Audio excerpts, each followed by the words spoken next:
Hello everybody, welcome to another video. I am Daniel, content creator at iAMDANIEL.ca, and today I'm going to be demystifying 5 myths about starting a business. By the end of this video, you should be both inspired, informed, and motivated to get out there and start building the next successful venture. Quick reminder to go ahead and smash the like button, as it really helps me to grow this channel so I can produce more content and get it out there to help more people. Also consider subscribing to the channel and turning on your notification bell so you could stay in the know for when I post more videos like this. We're about to get started, and that magic starts right, wow, the sun is shining, now.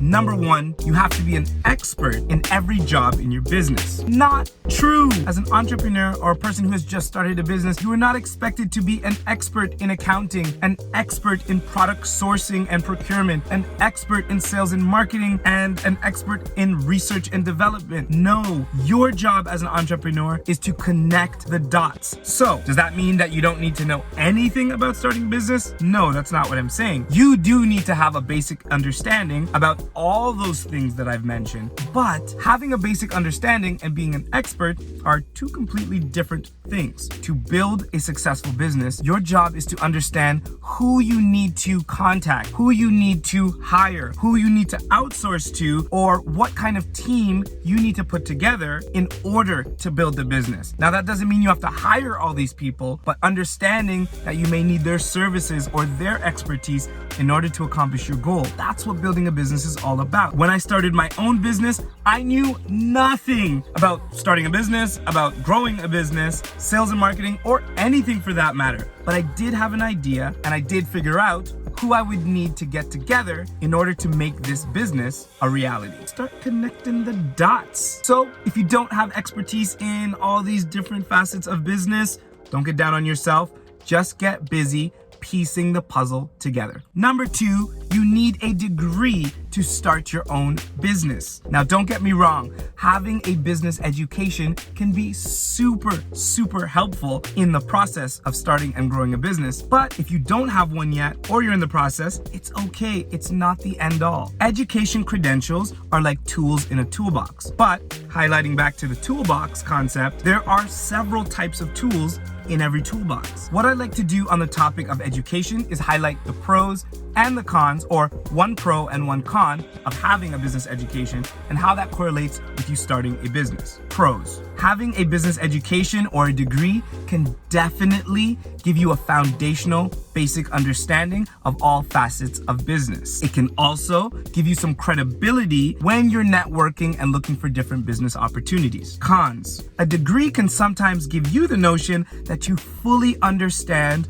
all the realities of starting or growing a business, when in fact, only real life experience can do that. So you see, it is beneficial to have a degree or business education or credentials, but it's not the only way. Number 3, you need a lot of money to start a business. Not true. Subway started with $1,000. Hewlett Packard started with $538. Apple started with an HP calculator, a used Volkswagen van, and $1,500. Coors Light Brewery started with $2,000, followed by an additional $18,000. Dell Computers, $1,000. And Wrigley's Gum, $32. Money can help great ideas. It can't create them. To start a business, you first need to identify a problem. Once you know the problem that exists and how you plan on solving it, as I've heard it before, figure something out, then ask for money. Identification is the key word here.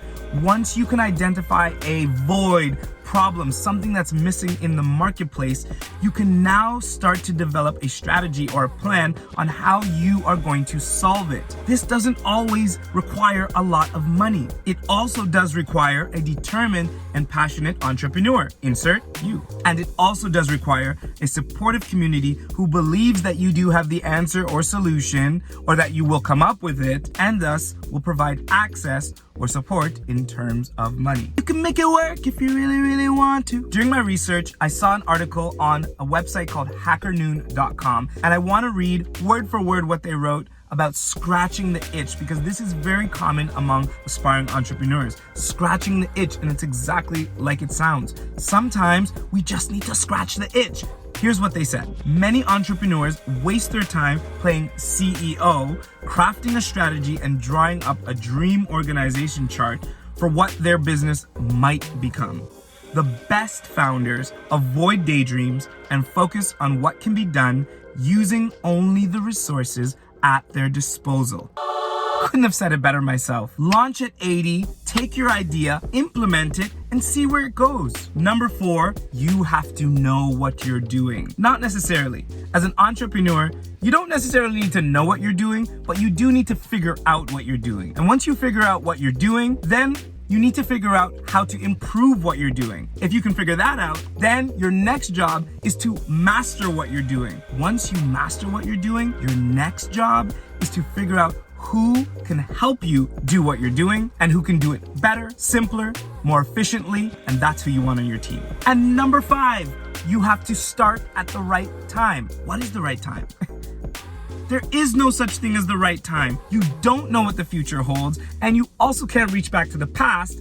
So the right time is only now, the present. If you want to start something, if you have an idea, if you have an itch that you need to scratch, start scratching. Start now, because right now is the only time, the best time, and the right time. So there's no better time than now. I feel like I could have said that better. Anyways, that's all, folks. 5 myths about starting a business. I hope you are informed, inspired, and motivated to get back to the drawing board, sketch up that business idea, and get started. If you found any value in this video, or you're thinking about starting a business, pound that like button, subscribe to the channel, and turn on your notification bell to stay in the know for when more videos like this are posted. Life, business, entrepreneurship is just a ginormous journey. When you're unsuccessful, learn from it. When you are successful, celebrate that, and always remember to be adventurous and build honest. I love you guys, and I'll see you in the next video. Peace.